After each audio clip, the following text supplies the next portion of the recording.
In 2000, the prevalence of cancer survivors with a diagnosis of breast cancer is listed there, more than 2 million patients, and yet there were 340,000 lung cancer patients, so not a small number of patients alive after lung cancer treatment. The idea and the concept of lung cancer survivorship clinics are becoming more important, and surgeon participation, I think, is very important in these clinics. Not only because they often are the best ones to determine what a recurrence looks like on an X-ray, but I think patients deserve the follow-up participation of their surgeon. Surveillance after treatment is also highly variable, and it's important and incumbent upon us to identify best practices, and in the coming competition for healthcare funding, we need data to justify our practices. I'd just like to see a show of hands. Who in the room is involved in the post-treatment surveillance of their patients?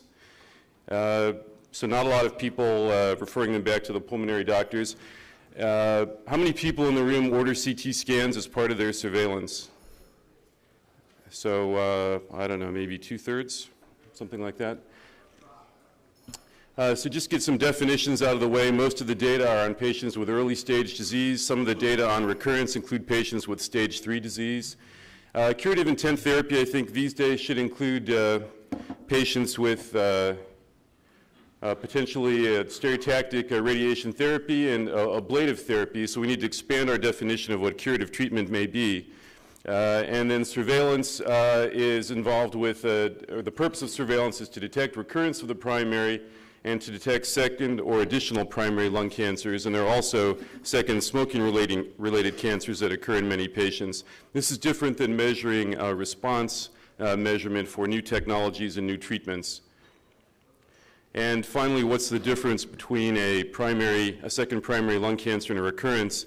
Martini first proposed this in a paper back in 1975. Second primary lung cancer was easy to determine if the histology was different from the initial primary cancer. If the histology was the same, then there had to be an interval between cancers of at least 2 years. Origin from carcinoma in situ. In the case of squamous cell carcinoma, you could identify a specific spot where it was arising. Or if it's considered a second cancer, if it's in a different lobe or lung, with no lymphatics common to both, no extrapulmonary metastases at the time of diagnosis. This is the classic definition.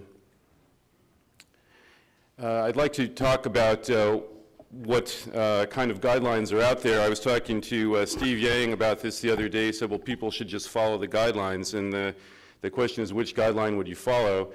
The community cancer centers published a guideline that didn't include CT scan at all in their studies. They would get a chest x-ray every 3 months for the first couple of years. The American College of Chest Physicians would get a chest x-ray or a chest CT at 6-month intervals initially, and then at annual intervals after that. The American College of Radiology wants you to get both a chest x-ray and a CT scan. Maybe not surprising. Whereas our medical oncology colleagues wouldn't get a CT scan or a chest x-ray at all for early stage patients, and same for the European group. The National Comprehensive Cancer Network, their latest iteration and guidelines for lung cancer recommends a chest CT every 4 to 6 months for the first 2 years, then annually, and the asterisk is to remind me that they had a little superscript saying that there was no agreement in the group on exactly what to do, so this is what they came up with.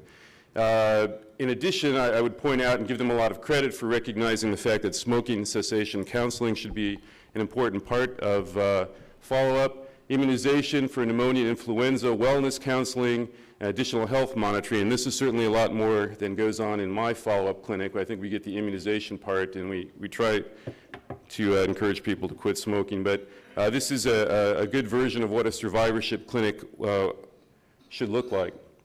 And we owe a great debt to Keith Nauenheim and Kathy Virgo, who've certainly written a lot about lung cancer surveillance. And they they sent out a survey to the members of the Society of Thoracic Surgeons, and they tried to construct a model that would predict the variability in practices, as we saw from that one picture, or that one table in surveillance. And the first 4 items here were included in their model.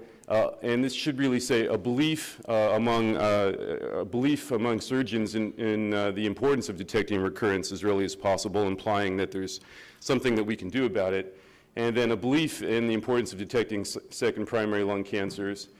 Patient satisfaction, patients want to know that someone is keeping an eye on them, perhaps going to pick up their cancer if it recurs at an early stage. And then many surgeons mentioned medical legal concerns. They felt it was important to continue to follow these patients. These four things were in their model. It did not predict the variability completely, and they suggested that the lack of surveillance guidelines and perhaps barriers to follow up on the part of insurance companies and other things were part of the reason that there was such variable practice. So let's look at the data. Rick Fines mentioned Dr. Ginsberg and the lung cancer study group yesterday and the important work that they did. And of course, if you go back to look at any topic in lung cancer, the lung cancer study group was probably there first. And they pooled 907 patients from 3 successive trials, all had pathologic T1N0 cancer, and they came up with these rates of recurrence and rates of development of new second lung cancers. So this is the incidence per 100 patient years. They noted that the rate of recurrence decreased over time, whereas the rate of new lung cancers increased over time, indicating that surveillance should be something we should consider for the life of the patient. The group at Memorial looked at 598 patients, saw recurrences in 27%. These patients all had pathologic stage 1 non-small cell lung cancer. They noted that 60% of recurrences occurred within 2 years of the original operation. The first site was usually distant. Most patients died of their disease. Only 7% of patients had recurrences successfully treated. The other 4% died from other causes. Garrett Walsh and the group at MD Anderson reported on this study. They looked at recurrence after complete resection, included patients with stage 3 disease and stage 2 disease. The incidence of lung cancer recurrence was 37%, with distant disease and local recurrence rates present there. There was no single standard surveillance method used in their study. They used this definition of a second primary cancer. They used a time period of 3 years rather than 2 years as Martini proposed. And this is perhaps the most important finding in their study, and it speaks to the biology of the disease. If patients had a disease-free interval less than 12 months between their original surgery and the recurrence, they did not do well, whereas if they had less biologically active disease, they did seem to do better. This is months from date of original operation down here. They found that if patients had an asymptomatic recurrence, they did better than if they had a symptomatic recurrence, implying a less advanced disease at the time of detection of their recurrence, with a median survival of 34 months for the asymptomatic group. And also, if patients could receive curative treatment rather than palliative treatment, they did better, again implying earlier disease does better. They also looked at the cost of this. No recurrence, those patients had the lowest cost per month. They didn't report it in terms of quality adjusted life years or other figures. Patients who had curative treatment had a higher cost than those who had palliative treatment. And their conclusion was that the biological activity of the disease was important, and that regular follow-up picked up asymptomatic recurrences in only 9% of patients, and only a third of those were treated with curative intent, so about 3% of all patients with recurrences. And their conclusion that regular follow-up did not change the outcome for very many patients. So the Mayo Clinic and Frank Nichols looked retrospectively at their data as well and reported this more recently.